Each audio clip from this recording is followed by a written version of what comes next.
Hi hello నమస్తే welcome to our channel. This is Shaurya. So ఈ రోజు మనతో పాటు శేఖర్ భాష గారు ఉన్నారు. కాస్టింగ్ కౌచ్ అనేది అసలు నిజంగానే ఉందా అనే వాదన చాలా ఇయర్స్ గా కూడా వినిపిస్తుంది. ఇది ఒక సినీ ఇండస్ట్రీలోనే కాదు, ఇతర ఇండస్ట్రీలోనే అనేక పరిశ్రమల్లోని పనిచేసే చోట ఆఫీసెస్ లో కూడా దీన్ని ఎదుర్కొంటున్నారు అని చెప్పేసి మహిళలు ఎప్పటికప్పుడు కూడా ఆరోపిస్తూ ఉన్నారు. అలాగే కొంతమంది పురుషుల మీద కూడా ఇది జరుగుతోంది అని అంటున్నారు. అసలు రియాలిటీగా ఇది ఉందా లేదా? అలాగే ఈ రోజు చిరంజీవి గారు కొన్ని ఒక సక్సెస్ఫుల్ మీట్ లో వ్యాఖ్యలు చేశారు. అవి కొంతమంది తీసుకోగలుగుతున్నారు, కొంతమంది తీసుకోలేకపోతున్నారు. So what is the truth అనేది ఒకసారి భాష గారితో మాట్లాడదాం. Hi sir. ఏమో. ఏంటి సార్ ఏమంటారు మీరు? అంటే కాస్టింగ్ కౌచ్ అనేది గతంలో కూడా చాలా వాదనలు వినిపించినాయి. అంటే మెయిన్లీ కాస్టింగ్ కౌచ్ అనగానే శ్రీరెడ్డి గుర్తొస్తారు అందరికీ. ఒక పెద్ద పోరాటమే చేసింది ఆమె. మీరు అది కాస్టింగ్ కోచ్ అగెనిస్ట్ గా కాదు, కాస్టింగ్ కోచ్ చేయించుకొని తర్వాత నాకు రోల్ ఇవ్వలేదు. అసలు కాస్టింగ్ కోచ్ వద్దు అని పోరాటం చేయడం కాదు, రోల్ ఇవ్వలేదు. అది కాస్టింగ్ కౌచ్ అనేది ఉంది అని చెప్పేసి, జరుగుతుంది అని చెప్పేసి అన్నదా. ప్రాసిక్యూషన్ ఉందా లేదా అంటే అవును, అది ఉంది. అది ఎలా ఉందో ఇది కూడా అలాగే ఉంది. సో వాడు ఎవడన్నా సరే వీటి తర్వాత డబ్బులు ఇవ్వలేదు అని చెప్పి ఈవిడికి గగ్గోలు పెడితే ఎలా ఉంటుందో, అది ప్రాసిక్యూషన్ కి అగెనిస్ట్ గా ఇది కాదు. నా డబ్బులు నాకు ఇప్పించండి, నన్ను వాడుకుని డబ్బులు ఇవ్వలేదు అని చెప్పి పెట్టే కేసు ఏదైతే ఉందో అది ఈవిడ చేసిన పోరాటం. అంతే తప్ప నన్ను హీరోయిన్ చేస్తానని చెప్పి నన్ను వాడుకున్నాడు, నాకు ఆ హీరోయిన్ చేయలేదు, నాకు హీరోయిన్ ఇస్తే ఓకే. అదే పోరాటం. అసలు ఎవడు కూడా ఇలా ఇండిసెంట్ గా బిహేవ్ చేయకూడదు. రీసెంట్ గా లైమ్ లైట్ లో ఉన్న సదరు యాంకర్ కమ్ యాక్టర్ ఆవిడ ఒక ఇంటర్వ్యూ చేశారు. నన్ను అడుగుతారండి, ఈ మధ్యకాలంలో ఒక పెద్ద హీరో అడిగాడండి నన్ను, అలాగే నన్ను ఒక డైరెక్టర్ కూడా అడిగారండి, ప్రొడ్యూసర్ అడిగాడో లేదో తెలియదండి, వీళ్ళిద్దరు అడిగారు. సందేహం కూడా అంటే అడిగారు, అడిగిన ఇది కామన్ అండి, ఇది కామన్ ఇక్కడ అని ఆవిడ చెప్తుంది. ఇది కామన్, మనకి ఇష్టం ఉంటే ఇష్టం ఉందంటారు, లేకపోతే లేదంటారు. అంటే ఎంత నార్మలైజ్ చేసేస్తున్నారు వీళ్ళు దీన్ని. దాని మీద కదా పోరాటం చేయాల్సింది. అవును, దీన్ని నువ్వు నార్మలైజ్ చేస్తున్నావు. ఇప్పుడు అవతల వాడు అడగడానికి భయపడాలి. అది కూడా నువ్వు పెళ్ళై పిల్లల తల్లివి, నువ్వు అది తెలిసి కూడా వాడు నిన్ను అడిగాడంటే వాడు నేను ఏ కోణంలో చూస్తున్నాడు? నేను ఒక మహిళగా గౌరవిస్తున్నాడా, లేకపోతే నేను వేరే రకంగా ఊహించుకొని వస్తావని అడిగితే వస్తుంది అనుకునే టైప్ లో వాడు నిన్ను అడుగుతున్నాడా? ఏ కోణంలో అడుగుతున్నాడు అనేది అంటే నిన్ను ఎంత దిగజారిపోయినట్టుగా వాడు చూస్తే తప్ప నిన్ను అడుగుతాడు. సరే, ప్రేమిస్తున్నాను అనడం వేరు, లేకపోతే పెళ్లి చేసుకుందాం అనడం వేరు. లేదు ఇలా వెళ్దాం పదా లాంగ్ డ్రైవ్ కి వెళ్దాము, తమిళనాడులో లాంగ్ డ్రైవ్, ఇక్కడేమో కమిట్మెంట్. ఇవి కోడ్ లాంగ్వేజ్. తమిళనాడులో లాంగ్ డ్రైవ్ తమిళ ఇండస్ట్రీలో, తెలుగు ఇండస్ట్రీలో కమిట్మెంట్. సో ఇలా, లేకపోతే ఏదో one night stand what ever, let's have fun, ఇటువంటి ఏవో మాటలు ఉంటాయి అన్నప్పుడు. అంటే నిజంగా ఆత్మగౌరవం ఉన్న ఎవరన్నా ఉంటే మహిళ అక్కడ, లేకపోతే కొట్టడమో లేకపోతే చెప్పుదీసి కొడతా అనే వచ్చేయడమో, ఎట్ట కనబడుతున్నారు నీకు అన్నవారు లేదండి అన్నారనుకోండి. సో దట్స్ ఓకే, ఎందుకంటే అది కూడా మనం అర్థం చేసుకోవచ్చు. ఒక దీంట్లో ఏంటి, ముళ్ళ మీద పడ్డ గుట్టలాగా ఎందుకు మనం పని చేసుకోవాల్సిన, రేపు ఒకళ్ళు మొహం చూసుకోవాల్సి వచ్చినప్పుడు. కానీ ఇటువంటి వాళ్ళు బయటకు వచ్చి నీతులు చెప్పకూడదు. నేను మహిళా సమాజానికి పోరాటం చేస్తా అని చెప్పకూడదు. ఇలాగే ఎవరైనా సరే, ఇప్పుడు ఆవిడ ఉన్నారు చిన్మయి, ఆవిడ మీటూ మూమెంట్ ఒకటి తీసుకొచ్చారు. ఆవిడ ఎవరో ఇలా ఇండిసెంట్ గా ఒక లిరిక్ రైటర్ వైరముత్తు గారు ఏదో అడిగారని చెప్పి ఆయన మీద ఆరోపణ చేశారు. ఆరోపణ చేసినప్పుడు కనీసం పోలీస్ కంప్లైంట్ అయినా ఇచ్చారా?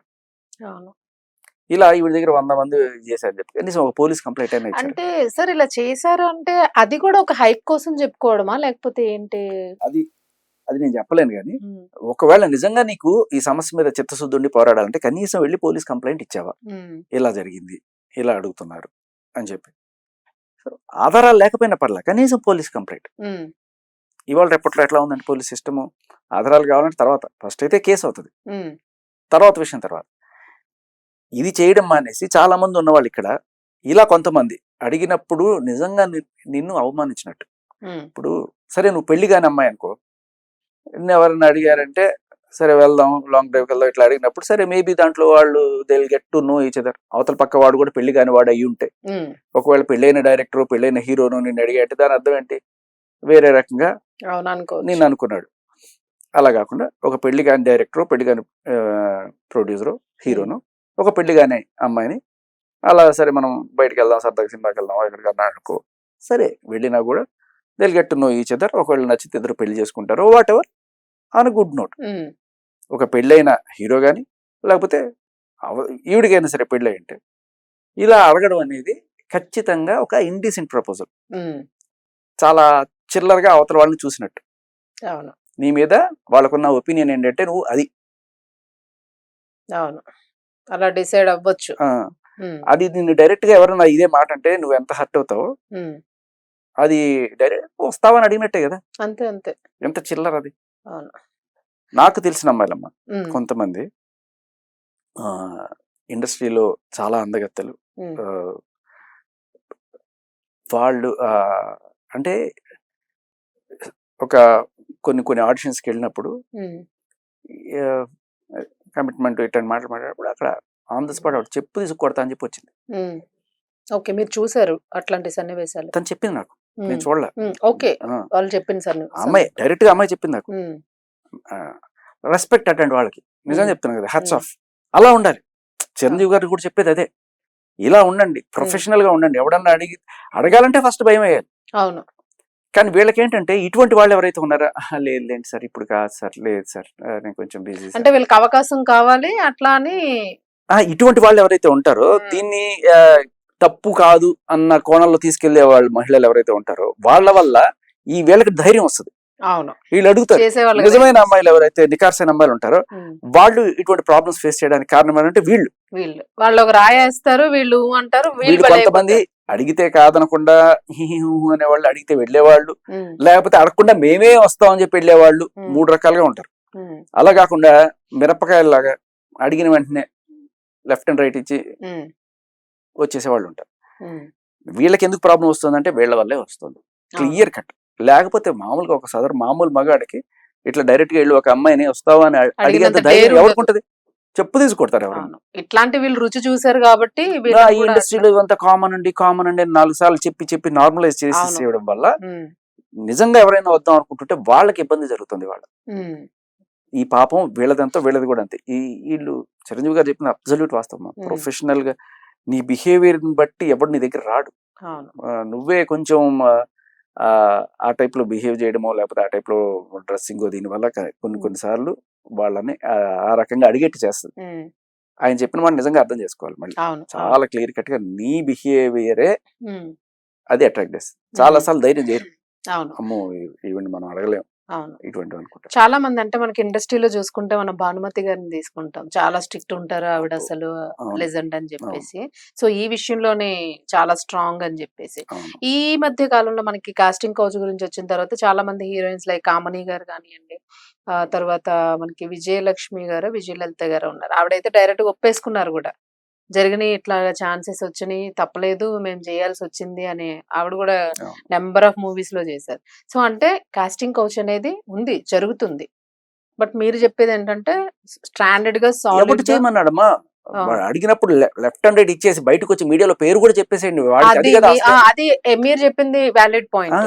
దానికి ధైర్యం చేయగలిగి ఒక ఎవిడెన్స్ పెట్టుకున్నారు అనుకోండి, ఇంకొకసారి ఇలా అడిగే ఛాన్స్ అయితే ఉంది. వీళ్ళందరూ ఎప్పుడు చేస్తారు తెలుసా? వాళ్ళ కెరీర్లు అయిపోయి అంతా ఇంకా మనకి పెద్ద ఆఫర్లు రావట్లేదు అనుకున్నప్పుడు కొంతమంది వచ్చి ఇదిగో వాడు ఆ టైంలో 10 ఏళ్ల క్రితం వాడు అలా చేశాడు, 20 ఏళ్ల క్రితం వీడు అలా చేశాడు, ఆ రోజు చెప్పు.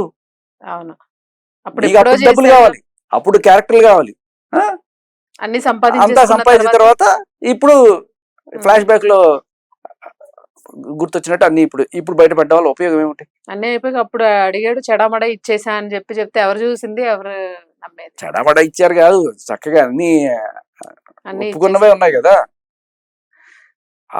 అదే చెప్తున్నా, ఇప్పుడు ఎవరైనా సరే అడిగిన వెంటనే లెఫ్ట్ అండ్ రైట్ ఇచ్చి బయటకు వచ్చి మీడియాలో వాళ్ళ పేరు చెప్పి పోలీస్ స్టేషన్ కి వచ్చి కంప్లైంట్ పెట్టండి, ధైర్యం చేయాలి. ఇది చేస్తే కదా నలుగురు చేయండి, ఇంకో 5వ మిమ్మల్ని అడగడానికి భయపడతాడు.